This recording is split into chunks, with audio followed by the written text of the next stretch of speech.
चलिए नमस्कार आप सभी को आपके ही अपने प्यारे से YouTube चैनल VR एजुकेशन के ऊपर में आप सबों का बहुत बहुत स्वागत है। और आशा और उम्मीद करता हूं कि आप सब एकदम स्वस्थ होंगे, मस्त होंगे और आप अपने तैयारी में एकदम व्यस्त होंगे। तो चलिए, जो भी नए शिक्षक भर्ती की तैयारी करने वाले अभ्यर्थी हैं जो स्टेट का एग्जाम देंगे और उसके बाद फाइनल जो है वो बीपीएससी टीआरई वाले एग्जाम में शामिल होंगे, उनके लिए इसके अलावे आप किसी भी भारतवर्ष में संगीत शिक्षक भर्ती की तैयारी कर रहे हैं तो यहाँ जो आपको प्रश्न अभी कराने वाले हैं एकदम लड़ाकू प्रश्न होगा, वो आपके सीधा का सीधा जो है वो पेपर में आने वाला है। ठीक है, तो चलिए इसको हम लोग स्टार्ट करें। बिल्कुल जीरो मान करके आज का जो सीरीज है उसकी हम लोग शुरुआती करते हैं और बाकी आपको एग्जाम में कितने नंबर का क्या आ रहा है नहीं आ रहा है इन सभी के ऊपर में आज के ही क्लास में डिस्कस करेंगे। आपको क्या करना चाहिए, नहीं करना चाहिए, कहां से आपको संगीत का एक बढ़िया वाला प्रैक्टिस सेट मिले जिसमें कोई भी गलती ना हो, ताकि आप लगातार धुआंधार क्वेश्चन जो है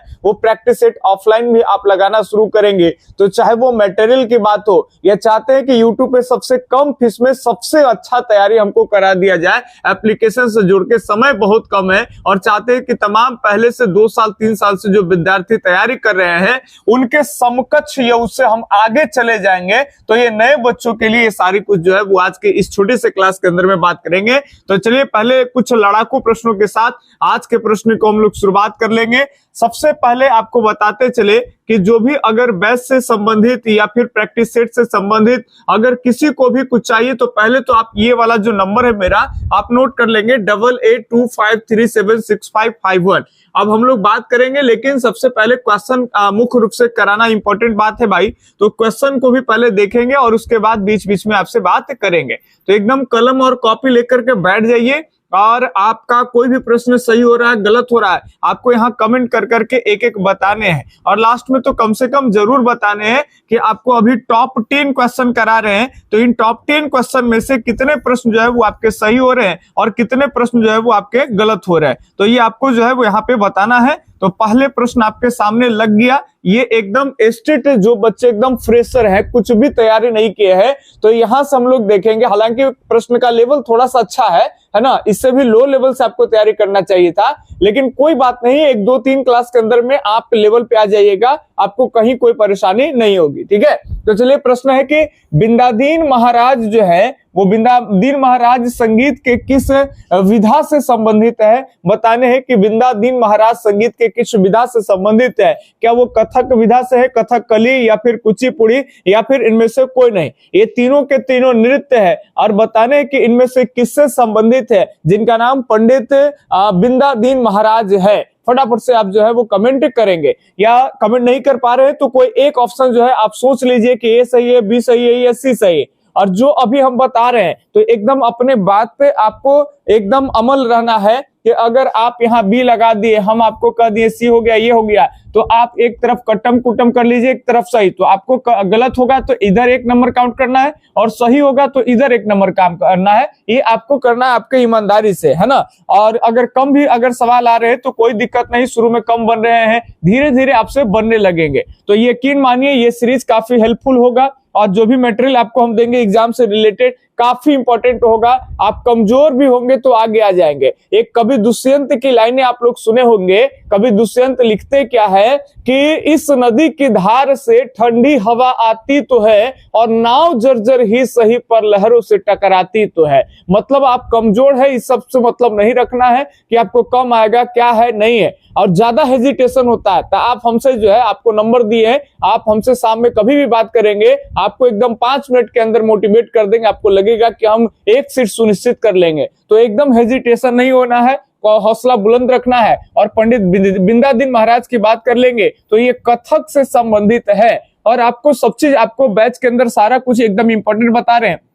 पंडित बिंदादीन महाराज जो है, बिंदादीन महाराज से संबंधित और क्या क्या आपसे पूछा जा सकता है, तो इन्हीं से संबंधित कुछ पारिवारिक मैटर है जहां से और भी नाम आपसे पूछा जा सकता है। जैसे एक दुर्गा प्रसाद से भी आपका क्वेश्चन आ जाएगा और दुर्गा प्रसाद के अलावे गुदई महाराज से प्रश्न आपके आ जाएंगे, गुदई महाराज से। ये तीनों एक दूसरे तीसरे से संबंधित है। बिंदादीन महाराज के पिताजी है जिनका नाम दुर्गा प्रसाद है, और दुर्गा प्रसाद के पिताजी है जिनका नाम गुदई महाराज, और इसे इन्हें ही संगीत में समता प्रसाद के नाम से भी जानते हैं। तो ये जो है वो सब रिलेशन में है। बैच में एकदम एक पर एक ट्रिक आपको बताएंगे, तो कम समय में बैच आपका कंप्लीट होगा और एकदम ट्रिक के साथ अब 2000 1000 के फेरा में इधर उधर पढ़ जाइएगा, और खाली पेज भर भर के लिखा के छोड़ देंगे। नए बच्चे हैं, आपको वो पढ़ना समझना याद करना बहुत परेशानी हो जाएगा। तो आप हमारे यहाँ बैच से जुड़ेंगे, एकदम तरीका बताएंगे कि बिंदी लगाएंगे दुर्गा जी के तक गुदगुदी हो जाएगा।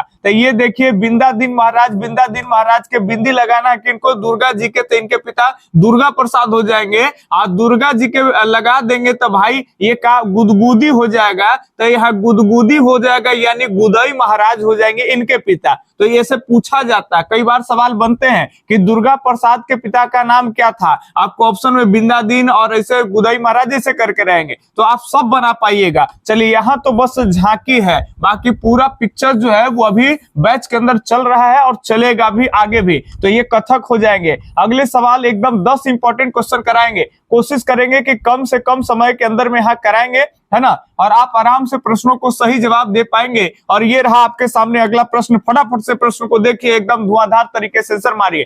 कहते हैं कि सप्तक को हम अन्य नाम से जानते हैं। अब बताइए सप्तक को अन्य नाम से क्या जानते हैं भाई, यहाँ पे आप बताने का प्रयास करिए कि सप्तक को हम अन्य नाम में क्या जानेंगे। तो सप्तक को अन्य नाम में क्या स्थान कहते हैं, संस्थान कहेंगे, थाट कहेंगे, इनमें से कोई नहीं। तो सप्तक को अगर हम बात कर लेंगे तो सप्तक को ही संस्थान के नाम से जानते हैं। अब ये सप्तक जो एकदम नए बच्चे नहीं जानते, कोई बात नहीं, ये सप्तक क्या है, संस्थान क्या है और थाट वगैरह ये सब आपको पढ़ाया जाएगा बैच के अंदर में, तो आपको घबराना नहीं है। ऐसे सप्तक जो आप जान रहे हैं कि 7 शुद्ध स्वरों का जो क्रमिक समूह होता है उसे क्या कहते हैं, तो सप्तक कहते हैं, है ना, 7 स्वर उसमें शामिल होता है। चलिए पंडित भातखंडे के तीव्र मध्यम वाले थाट कितने होते हैं, बहुत इंपॉर्टेंट प्रश्न आ गया। पंडित भातखंडे के अकॉर्डिंग 10 थाट आप पढ़िएगा, और 10 थाट से स्टेट हो या हमारे सो केबीएस कहीं भी हो, ये 10 थाट से एक न एक क्वेश्चन आपको रहेगा।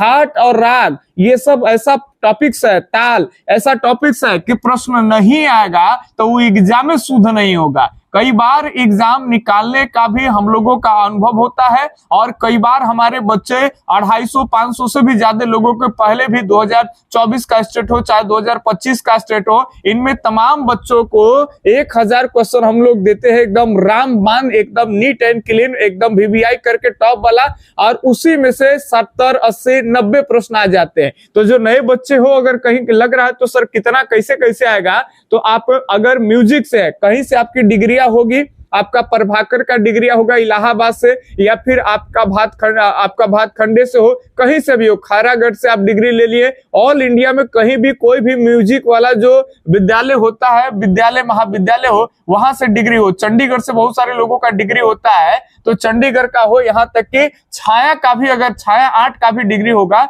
तो वो भी मान्य होंगे। आप फॉर्म फिलअप करेंगे, 100 अंक जो होगा आपका मेन पेपर के रूप में म्यूजिक आएगा, और बच गया आपका 50 मार्क्स। तो 50 मार्क्स में से 30 मार्क्स की अगर बात कर लेंगे तो टीचिंग एप्टीट्यूड आता है, यानी शिक्षण कला से संबंधित प्रश्न आपसे पूछा जाएगा। बच्चों को क्या पढ़ाना, नहीं, उसमें कुछ बड़ी बात नहीं होता है, उसमें 1-2 क्लास किसी का देखिएगा, पॉजिटिव निगेटिव देखने आ जाएगा। निगेटिव वर्ड को आपको सेलेक्ट नहीं करना, वो गलत माना जाएगा। जैसे बच्चों को पीटना है, बच्चे नहीं सीख रहे हैं तो क्या उसे दंड देंगे, तो इन चीजों पर आपको भरोसा नहीं करना है। कोशिश करना है, उसे समझाना है, बच्चों से प्रेम से बातें करना है, एक मित्रवत के रूप में उसे एक संबंध रखना है, ताकि क्वेश्चन वगैरह ये सब पूछने में डरे नहीं।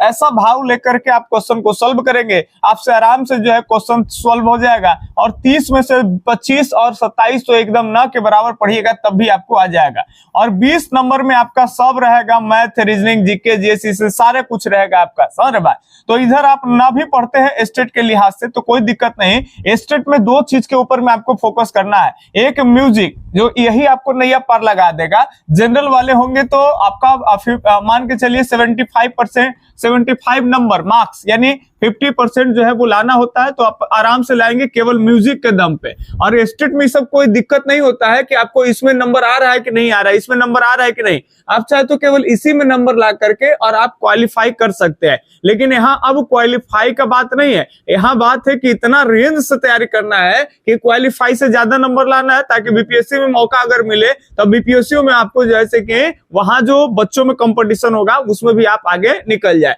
तो कोई बात नहीं, हो जाएगा बिल्कुल आराम से। 100 नंबर की तैयारी म्यूजिक आपका जो है 100 नंबर म्यूजिक की तैयारी जो है हमारे यहाँ मात्र 499 रुपया में एक नया वाला एकदम फ्रेश बैच आया है, केवल स्पेशल स्टेट के लिहाज से। मतलब वो बैच है जिसमें आप एसटीईटी और साथ साथ बीपीएससी दोनों की तैयारी करेंगे, अलग से कुछ नहीं। अगर स्टेट में एक बार करेंगे तो फिर आपको बीपीएससी का बैच जो है वो नहीं लेना है। अगर हमारे यहाँ पहले से कोई किसी भी तरह का बैच लिया है तो इनको ये बैच लेने की आवश्यकता नहीं। पहले भी बोल रहे हैं, हमारे यहाँ बैच आता है लेकिन 6 महीना 3 महीना के बाद, लेकिन वो बैच का भी अपना क्राइटेरिया होता है। ऐसा नहीं कि जो पहले से पढ़ लिया है, तो हम बार बार बोलते हैं एक बार थ्योरी अगर हमसे कोई पढ़ लिया तो हमारे यहाँ बार बार पढ़ने की आवश्यकता आपको नहीं होती है। तो ये न्यू बच्चा के है कि एक साथ स्टेट और बीपीएससी दोनों पढ़ना चाहते हैं तो एक ही बैच के अंदर में दोनों का रेंज कवर हो जाएगा। अब आता है कि कई लोग बैच पढ़ लिए हैं या बैच कहीं और से परचेज कर लिए, पैसा उधर फंस गया है, तो कोई बात नहीं, आप उधर ही पढ़ सकते हैं। इधर उधर बार बार विचलित होना नहीं है आपको। आप चाहे तो 199 रुपया में केवल 1000 जो टॉप वाला हम लोग एमसीक्यूज रखते हैं एकदम सेलेक्ट कर करके, और वो भी प्रैक्टिस सेट में मिलता है। एक पेज रहेगा, इसी में क्वेश्चन इधर रहेगा, इधर रहेगा, इधर भी रहेगा, इधर रहेगा। एक पेज में 12 से 15 क्वेश्चन आपको रहेगा, दोनों तरफ निकलवाएंगे तो 30 क्वेश्चन के आसपास में आपको रहेगा, और बहुत ही कम पेज में आपको 1000 क्वेश्चन आ जाएगा और आप आराम से प्रैक्टिस करिए। आंसर का भी सीट आपको जो है दिया जाएगा। इसमें सबसे बेहतरीन बातें ये होता है कि हमारे यहाँ जो प्रैक्टिस सेट आपको दिया जाता है उसमें आपको एक भी आंसर जो है वो गलत नहीं मिलेगा, एक भी आंसर गलत नहीं मिलेगा। तो आप लगातार नॉन स्टॉप 1000 प्रश्न जो है वो लगाते चले जा सकते हैं। मतलब 100 प्रश्न अगर डेली मार रहे हैं एक सेट, तो मात्र 10 दिन के अंदर में जो है 1000 क्वेश्चन आप मार लेंगे। और 10 दिन और टाइम देंगे तो इसमें रिवीजन और दोबारा रिपीट हो जाएगा, तो यहाँ से प्रश्न एकदम पक्का हो जाएगा और सवाल आएंगे। चलिए अब हम लोग बहुत बातें हो गई, प्रश्न के हिसाब से भी देखें। पंडित भातखंडे के तीव्र मध्यम वाले थाट कितने हैं? तो पंडित भातखंडे के तीव्र मध्यम वाले थाटों की बात कर लेंगे तो वो 5 होगा, 4 होगा, 10 होगा, या फिर इनमें से कोई नहीं होगा। तो पंडित भातखंडे टोटल जो है वो 10 थाट मानते हैं। इनके बारे में आपको आराम से कहीं भी जाएंगे तो टीचर पढ़ाएंगे, आप निसंदेह रहेंगे। हमारे यहाँ फायदा क्या होता है कि इसी में 10 थाट को आपको कुछ बातें ट्रिक मार देते हैं कि 10 थाट याद रखने का तरीका क्या है, और 10 थाट के अंतर्गत आने वाले सब मिला देंगे तो 40-50 ऐसा राग होगा जो इंपॉर्टेंट होगा। तो उन रागों को भी याद कराते हैं हम लोग बैच में तरीका के जरिए। तो यहाँ कह रहा है कि तीव्र म वाला थाट के वो है, तो इसमें आपका कल्याण हो जाएगा। कल्याण में तीव्र म होता है, तोड़ी में आपका तीव्र म हो जाएगा, तोड़ी है तो इसके अलावे बात कर लेंगे तो पूर्वी में भी तीव्र म हो जाएगा, और एक है आपका मारवा। ये 4 जो आप थाट देख रहे हैं, इन चारों थाट में म जो होता है वो तीव्र होगा, बाकी अन्य सभी स्वर जो होंगे वो शुद्ध होते हैं। तो ये बातें याद रखेंगे 4। तो सही जो जवाब हो जाएगा वो आप बी ऑप्शन में एकदम अगर टिक किए तो 1 नंबर सही है, और अगर बी ऑप्शन नहीं चूज किए थे तो 1 नंबर गलत की तरफ में आपको लिखना है, और लास्ट में चूंकि आपको एकदम सही बताना है ईमानदारी से, है ना। चलिए, और सबसे पहली बार तो आप लोगों के लिए हम सीरीज चालू कर दिए बदनामी के साथ। बहुत सारे जो पुराने बच्चे हैं बीपीएससी वाले, उनको लग रहा है कि केवल हमारा ही आप काम करिए, हालांकि हम सभी बच्चों को ऊपर में ध्यान रखते हैं, है ना। तो नए बच्चों के लिए रिस्क लिए है तो आपको एक लाइक जो है पहले करिए देना है। आप लोग उधर जोर लगाइए, आंदोलन तमाम तरह के चीज आप लोग को मौका मिल जाए, और बाकी इधर तो हम लोग जोर लगा ही दे रहे हैं कि आपकी तैयारी ठीक हो जाएगा, ताकि आप भी एक सीट जो है कम समय में सुनिश्चित कर दे। और बाकी अगर मिले या ना मिले, आपको अंदर से मोटिवेट रहना है। आपको अगर आप मतलब आप अगर चाहते हैं कि नौकरी लेना है तो बहुत सारी वैकेंसी आती है आपको। इसी साल अगर आप चाह लेंगे तो अलग अलग जगह पे वैकेंसी आएगी संगीत का, आप सेटल हो जाइएगा। उसका हम गाइड भी आपको करते रहेंगे बीच बीच में। आप मेरा नंबर से जुड़ जाइएगा, व्हाट्सएप के जरिए आपको मिलते रहेगा सारा कुछ, ठीक है। 8825 और 376551। अगर किसी को अगर बैच वगैरह भी लेना होगा तो इसी पे पहले संपर्क करेंगे। पेमेंट वगैरह सब इसी पे करना है, प्रैक्टिस सेट लेना सब इसी पे, कुछ भी नहीं लेना है। कभी कुछ पूछना है, सवाल जवाब करना है, इसी पे कर सकते हैं, ठीक। चलिए, संगीत बाल बोध किसकी रचना है? तो ये किताब जो है वो बीडी पलुस्कर के है। तो अगर आप यहाँ तक अब तक सी ऑप्शन चूज किए थे तो एकदम सही है, बीडी पलुस्कर की किताब है। हालांकि बीडी पलुस्कर की बात हम लोग करेंगे तो बहुत सारी इनकी किताबों के बारे में जानेंगे, लेकिन इससे पहले बहुत सारे कहानियां भी आपको समेटते चलेंगे ताकि संगीत के बारे में अच्छी जानकारी हो और प्रश्न इर्द गिर्द से भी बनेगा तो आप बना पाएंगे कि कैसे एक दौर था कि उत्तर मध्यकाल में संगीत का स्तर इतना गिर गया था कि अच्छे समाज में, उन्नत समाजों में आप संगीत के बारे में कुछ बोलेंगे तो ये भी पाप के समान माना जाता था। लेकिन कैसे अलग अलग लोग आएंगे, कुछ अंग्रेज भी ऐसे आएंगे और कुछ बंगाल के ऐसे राजा और कुछ खास खास लोग जैसे भातखंडे और पंडित विष्णु दिगंबर पलुस्कर, इन सबके योगदान से अच्छी अच्छी किताबें लिखी जाएंगी। सांगीतिक विद्यालय का निर्माण किया जाएगा, प्रचार प्रसार किया जाएगा, तो समाज में फिर से एक बार संगीत का महत्व जो है वो बनना शुरू हो जाएगा। ये सारी कहानी आपको हम समेटते चलेंगे तो यहाँ से क्वेश्चन कहीं से आएगा, नहीं छूटेगा। भाई तानसेन का जन्म कहाँ हुआ था, ये कब हुआ था बताओ? तो तानसेन का जन्म ईटा में हुआ, बेहट में हुआ, आगरा में हुआ, वृंदावन में हुआ। तो तानसेन का जो जन्म है वो बेहट में हुआ था। और कब हुआ था ये भी सवाल आता है। बेहट कहाँ पड़ता है? तो बेहट ग्वालियर में पड़ता है। और ग्वालियर कहाँ पड़ता है? तो ग्वालियर मध्य प्रदेश में पड़ता है। यहाँ से सवाल आपके आएंगे। 1506 के आसपास में ऐसा माना जाता है कि इनका जन्म हुआ है। मृत्यु के डेट में बहुत ज्यादा विवाद है, तो दोनों बातें हम आपको बता रहे हैं। 1500 कहीं या तो 79 रहे या 1589 रहेगा, ठीक है। तो ये बातें आपको ध्यान रखना है। तानसेन का जन्म हुआ। इनके पत्नी का नाम भी आपको हम बैच के अंदर पढ़ा रखे हैं कि पत्नी जो है, लोग तो दुनिया सब जानते हैं कि पत्नी का नाम हुसैनी है, लेकिन हम आपको बताएं कि हुसैनी का उपनाम क्या है, तो प्रेम कुमारी है। ये भी हम आपको बताएं और अच्छी अच्छी सारे चीज हम बताएं कि क्यों तानसेन पंडित जी थे तो भाई इनको दफना क्यों दिया गया था, और इनकी पत्नी वो भी ब्राह्मणी थे। सारी चीजें आपको हम बताते चल रहे हैं तो कहीं से कोई कंफ्यूजन भी नहीं रहेगा। कॉन्सेप्ट भी क्लियर करते चलेंगे और ट्रिक भी मारेंगे कि एकदम लंबा समय तक याद रहे। एकदम नौकरिये वाला मेन हम काम करते हैं कि एकदम पढ़ो रटो नौकरी ले लो बस काम खत्म। सितार में कर्ण का प्रयोग किसे कहा जाता है? फिर से पढ़ते हैं। सितार वादन में कर्ण का प्रकार किसे कहा जाता है? तो सितार वादन में कर्ण का जो प्रकार है उसे जमजमा को कहते हैं। तो नीचे ऑप्शन डी ऑप्शन में आप देख पा रहे हैं कि ये आपका जमजमा, यही आपका सही उत्तर है। अगले सवाल जैसे ऐसे किए तो क्वेश्चन दिखा आपको, वीडियो को पॉज कर लेना है और अपने मन से उत्तर जो है वो दे देना है। जो भी आप पढ़े हैं ये जानते हैं।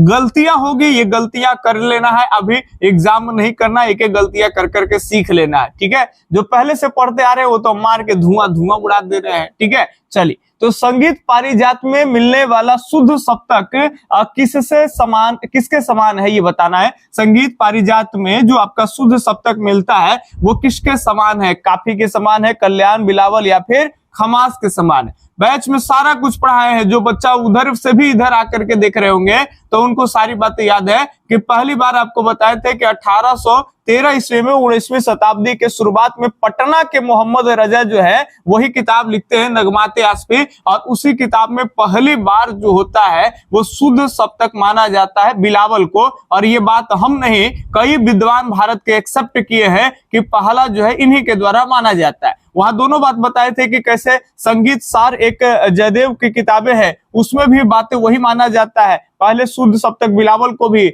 और ये भी, और जयदेव की किताब इनसे पहले है, लेकिन ज्यादा मत मिलता है आपका किनमें भाई? तो पटना के मोहम्मद रजा जिसका किताब नगमाते आसफी है, ठीक है। चलिए, जो राग रागनी को नहीं माने थे और अपना नई राग रागनी माने और 6 राग और 36 रागनियां माने थे, उसके 6 राग आपको पढ़ाए हैं, इंपॉर्टेंट है। तो बाकी ये जो है अभी पुराना पत्ती ही मानेंगे, क्योंकि संगीत पारिजात की बात कर लेंगे तो संगीत पारिजात की रचना 1650 में अहोबल के द्वारा, पंडित अहोबल के द्वारा की जाती है। और आप बताए थे कि ये पहले का ही है, तो पहले के सारे विद्वान काफी को ही अपना शुद्ध सप्तक मानते थे, ठीक है। चलिए, नए बच्चों को अगर ये सब बाउंस लग रहा होगा तो कोई बात नहीं, आप आइए बैच में, आप निसंदेह और आप आराम से एकदम सिस्टमैटिक होकर के आप क्रम से पढ़ेंगे, इधर उधर नहीं। यूट्यूब पे आएंगे तो विचलित हो जाएगा, 1-2 महीना इसे रील्स सारते होकर एक वीडियो देखते कैसे निकल जाएगा ये पता नहीं चलेगा, और आपके अंदरूनी कोई तैयारी नहीं रहेगी। आप फॉर्म फिलअप करिएगा, उसका पैसा लगेगा, भाड़ा लगेगा,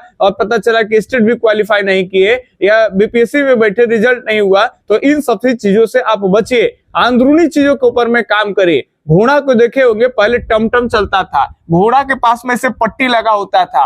पट्टी का है भाई, इधर उधर ना देखे, न तो इन्हें उन्हें देखे, खेते में चल जाएगा तो सवारी बैठा सब टमटम पे खेते में लुढ़क जाएगा। तो इसीलिए घोड़ा सीधा देखे, इसीलिए पट्टी लगता है। लेकिन ये समझो ना कि यूट्यूब पे जो लोग आता है ना, ये पट्टी हटा रहता है, केने से केनहू भागे लगता है, कभी रील देखेगा तो कभी गाना देखेगा, कभी कुछ। ये केवल आप लोग ही नहीं करते हैं, सब करता है। अगर खाली हाथ में मोबाइल हमारे पास हो तो ये हम भी करते हैं यही चीज। लेकिन जिनको सीरियस है, एग्जाम निकालना है, फोड़ना है, तो उनको तो एकदम घोड़ा की तरह आगे देखना होगा, पट्टी लगा करके। तो ये पट्टी कहाँ लगता है? तब बैच में। आप जरूर नहीं कि हमारे बैच में पट्टी लगाई, किसी के बैच में पट्टी लगवा लीजिए, लेकिन पट्टी लगा करके कम राशि में अच्छे से आप तैयारी करिए और एकदम होगा, आप कंफर्म रहिए। बाकी बताइए, अगला सवाल है कि कर्नाटक संगीत में कितने प्रकार का गंधार यानी ग होता है? तो सारे गम में ग पढ़े हैं ना। तो कर्नाटकी संगीत दक्षिण भारत का संगीत होता है, तो कर्नाटकी संगीत में जो है वो ग कितने प्रकार का होता है? 1, 2, 3, 4 फटाफट से बताएंगे। 4 ऑप्शन वाला ही लाए हैं, चूंकि मुख्य इसका उद्देश्य था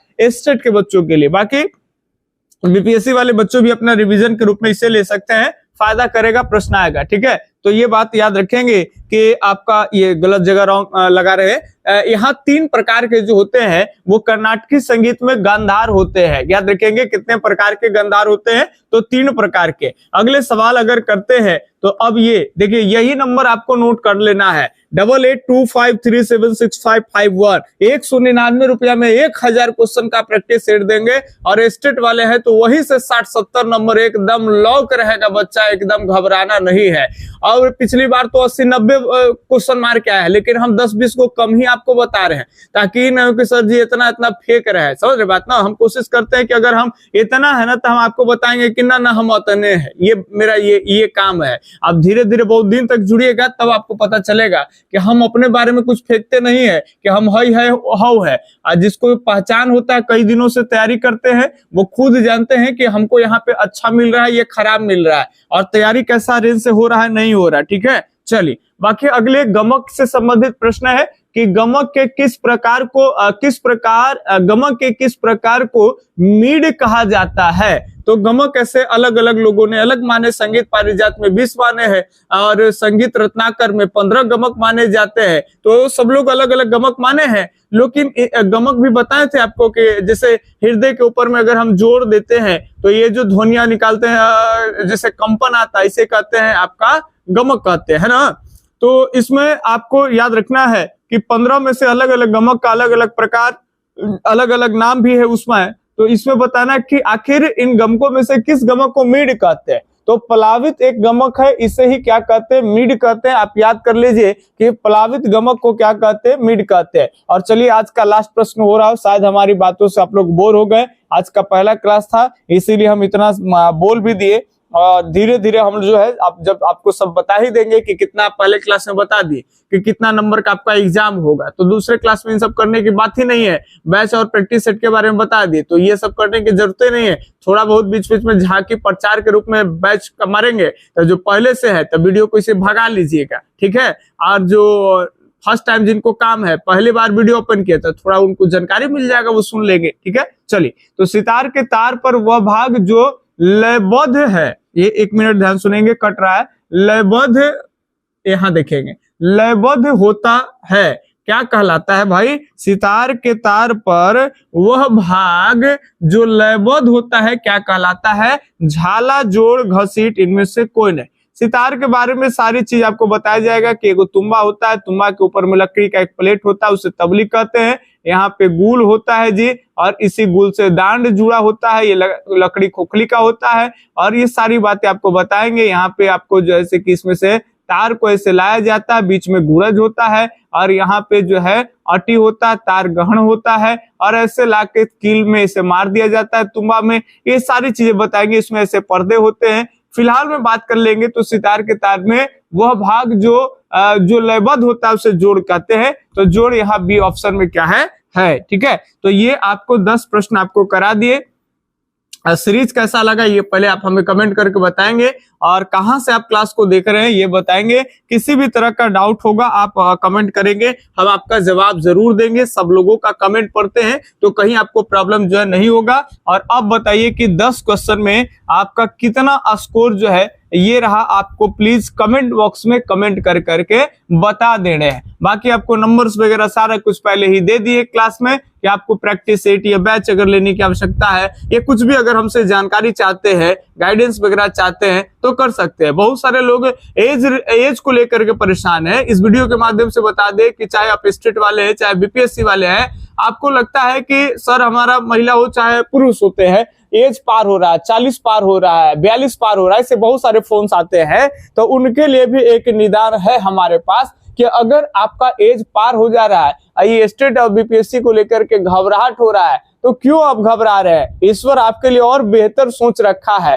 तो आपको एक काम करना है कि आपको अपनी डिग्री बढ़ा देना है। मतलब अगर आप प्रभाकर करके छोड़ दिए हैं, आप कहीं से भी मान के चलिए 6th ईयर इलाहाबाद से, चंडीगढ़ से 5 ईयर में ही ग्रेजुएशन लेवल की डिग्री मानी जाती है, ये सब करके छोड़ दिए आप ग्रेजुएशन तक, तो आपको सबसे पहला राउंड में करना क्या है कि एमए आप कंप्लीट करिए म्यूजिक से। ठीक है, और उसके बाद जब आप एमए म्यूजिक से करेंगे और फिर आप प्रोफेसर असिस्टेंट के लिए आप नीट वगैरह ये सब देंगे, तो समझिए कि धीरे धीरे वहां आप पीएचडी करिए या प्रोफेसर असिस्टेंट के लिए वहां आपको एक अच्छा खासा एज देखने के लिए मिलता है। कई लोग 60 साल में भी नीट कर रहे हैं। तो ये धीरे धीरे अगर कहीं की छोटी मोटी अगर आप परेशानी से जूझ रहे हैं तो आपको थोड़ा बहुत गाइड कर देंगे। बाकी एक ही क्लास में सारा कुछ बोलेंगे, 10 क्वेश्चन कराएंगे तो कहेगा ये मास्टर पागल हो गया है, 10 क्वेश्चन कराया मेरा इतना टाइम खा गया। ठीक है, तो सबकी अलग अलग पर्सनली ये होता है, तो आपकी अपने हिसाब से हम आपको गाइड कर देंगे, है ना। हमारे पास ज्यादा अनुभव है नहीं, लेकिन जो भी है उसके लिए आपके लिए पर्याप्त है। ठीक है,